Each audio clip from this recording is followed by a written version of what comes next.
Hey, it's Kate with WTI.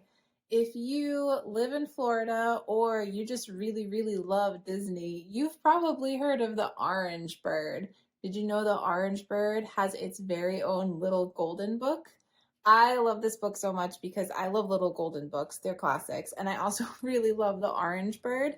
And I just think that it's the cutest little thing. This book has beautiful illustrations. It teaches you all about Florida and, of course, all about the orange bird. Who is the orange bird? A farmer once asked that question too. I've never seen a bird like you before, said the farmer, and he had all kinds of birds at his farm. This is an awesome book for young and old alike. If you love Orange Bird, then you need to have this little book in your collection because it is the perfect tribute to Orange Bird and to the state of Florida and all things fun and bright and happy in summer and orange. I highly recommend checking it out, but that's just my point of view.